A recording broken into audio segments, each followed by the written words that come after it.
Mais uma vez gravando aqui essa videoaula.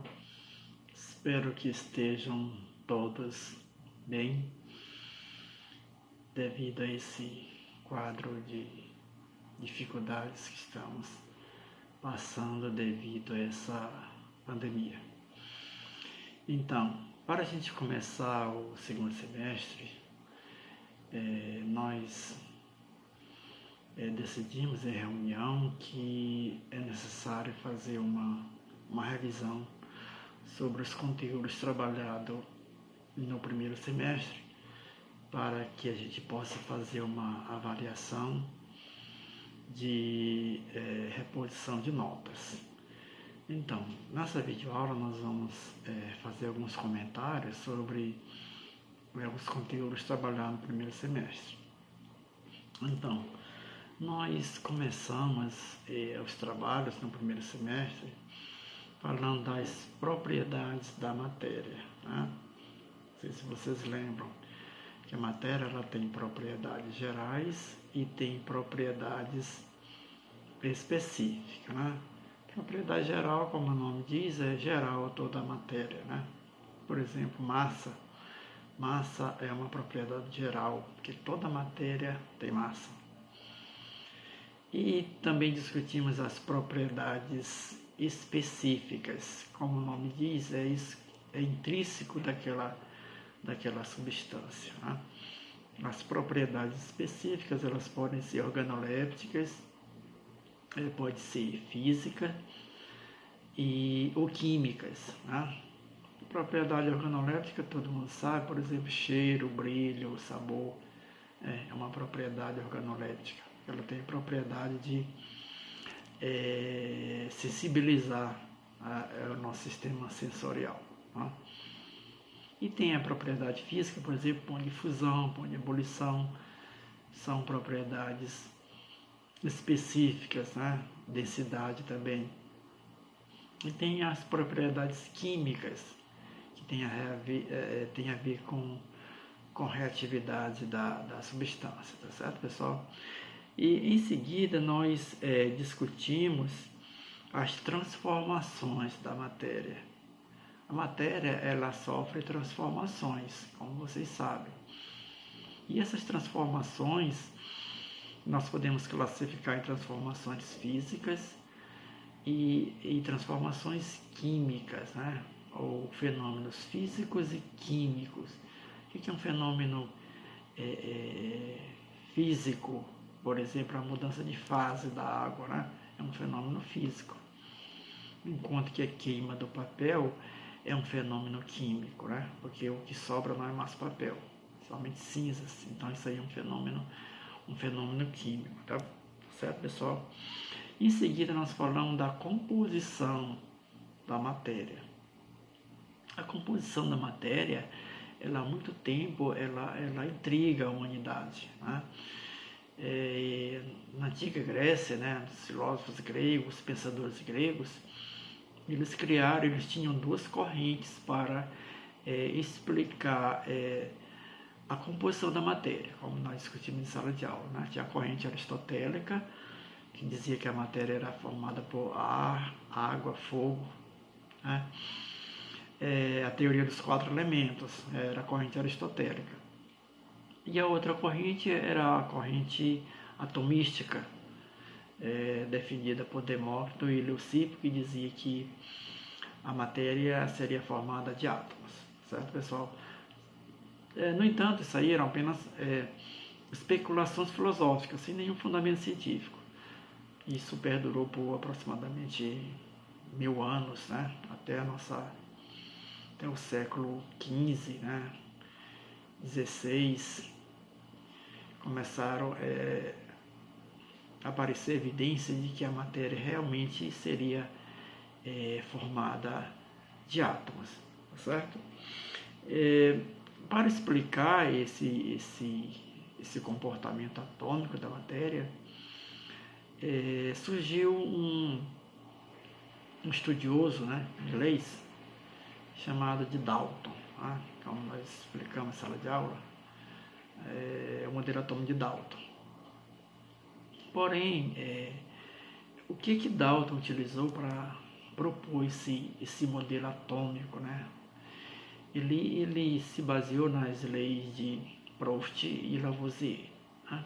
A química do século XVIII, XVII, XVIII, ela era baseada nessas duas leis, lei de Lavoisier e lei de Proust, né? Então, o Dalton utilizou essas duas leis para criar esse modelo, né? Esse modelo atômico, porque os fenômenos químicos eles eram regidos pelas leis de Lavoisier e lei de Proust, só que ninguém sabia explicar esses fenômenos, né? O que dizia a lei de Lavoisier, né? Diz que, nas reações químicas a massa se conserva, né? Isso que diz a lei de Lavoisier.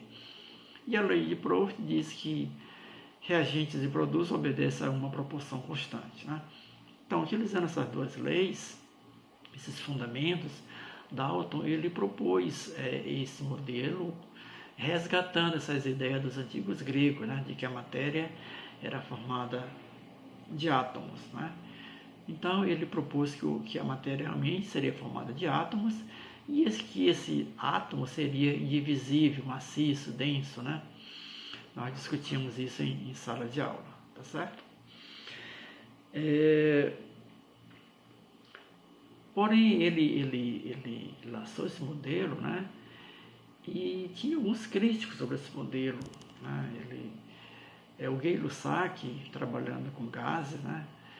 Ele encontrou algumas contradições nesse modelo do átomo de Dalton, né? Que não explicavam, por exemplo, quando ele fazia a eletrólise da água, né? Tinha alguma coisa que mostrava, né? Que a fórmula da água, que naquela época a fórmula da água, de acordo com o modelo atômico de Dalton, seria HO, né? A fórmula da água, com base no modelo atômico de Dalton, seria HO. E com base em experimentos, o Gay-Lussac demonstrou de que a fórmula da água não seria HO, né? Ele só não disse como seria, mas ele disse que tinha alguma coisa errada. E quem resolveu esse enigma da fórmula da água, como nós discutimos em sala de aula, foi o Avogadro, né? O Amadeu Avogadro. Ele foi quem criou o conceito de molécula, né? E também uma lei, ficou conhecida como lei de Avogadro, que ele diz que gases diferentes submetidos às mesmas condições de temperatura e pressão apresentam o mesmo número de partículas. Então, com base nessas duas ideias, né, de molécula, nessa hipótese, né, ele chegou à conclusão, ele explicou que a fórmula da água seria H2O, tá bom, pessoal? Então, foi ele quem explicou, né, quem descobriu, quem propôs que a fórmula da água não seria HO e sim H2O, tá bom? Em seguida, nós trabalhamos notações químicas, tá?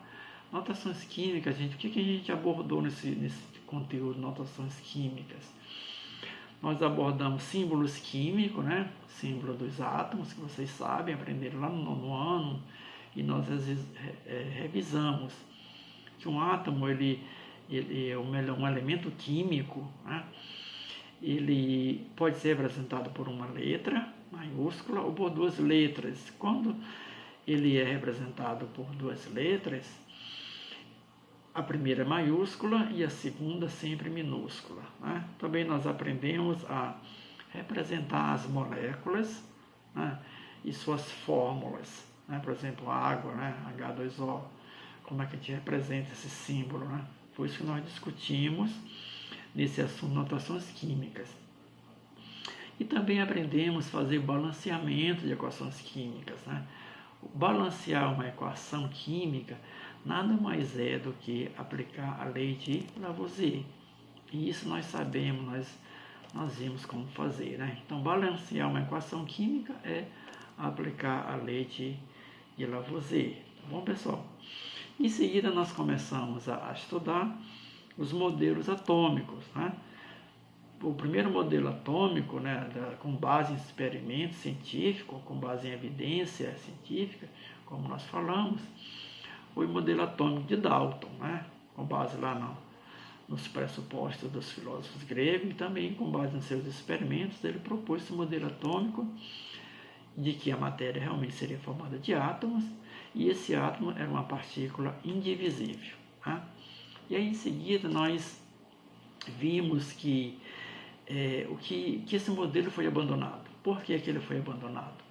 Porque ocorreu um fato novo, que foi a descoberta do elétron por Thomson, né, nos laboratórios da Universidade de Manchester, né, na Inglaterra. Foi descoberto o elétron. Então, foi provado que o elétron era uma partícula menor que o átomo. Então, não podia mais continuar com esse modelo de Dalton que dizia que o átomo era indivisível, né? Então, o Thomson, ele disse, olha, é o seguinte, a matéria não é amorfa, né? A matéria ela tem natureza elétrica, a matéria tem carga elétrica, né? Então, ele propôs um novo modelo atômico, né, com base nesses princípios elétricos da matéria.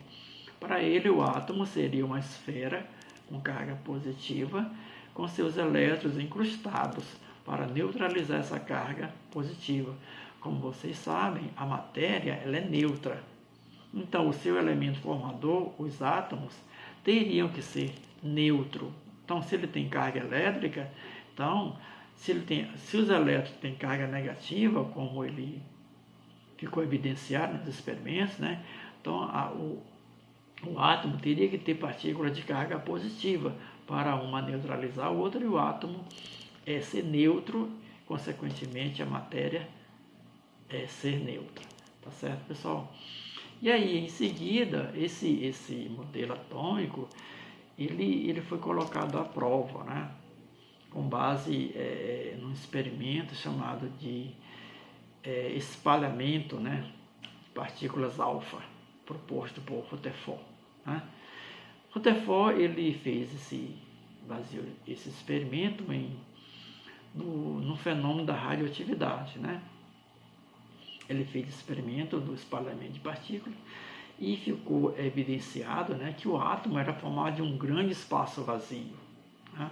Nesse experimento, ele foi demonstrado que o átomo não era denso, né? E na verdade ele era formado de um grande espaço vazio, onde toda a sua massa está concentrada em um núcleo muito pequeno e denso, né?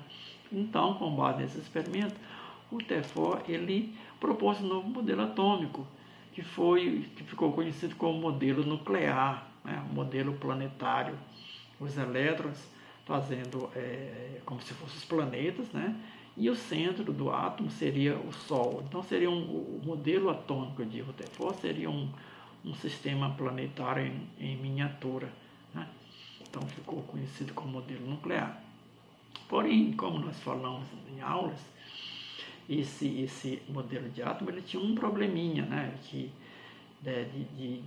os elétrons não se chocavam com o núcleo. Quem resolveu esse problema foi o Bohr. O Bohr, o que o Bohr fez? Ele organizou a eletrosfera do átomo em nível de energia, né?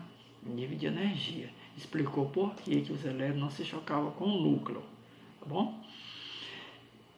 Porém, esse modelo atômico de Bohr, ele só explicava o átomo de hidrogênio. Quando se colocava ele frente a um átomo mais complexo, como o átomo de hélio, que tem 2 elétrons, ele falhava.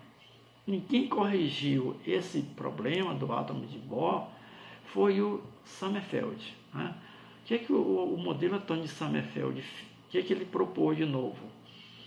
Foi o seguinte, além dos níveis de energia proposto por Bohr, o modelo de Sommerfeld propôs subníveis de energia.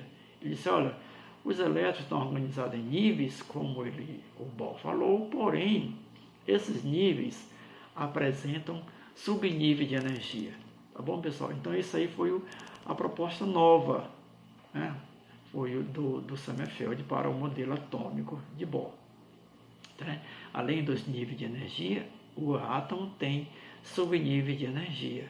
Então, com base nessas ideias do Sommerfeld, que a gente começou a trabalhar distribuição eletrônica, né, dos elétrons, que é o assunto que nós vamos reiniciar, né, com essas ideias do Sommerfeld sobre subnível de energia. Tá bom, pessoal?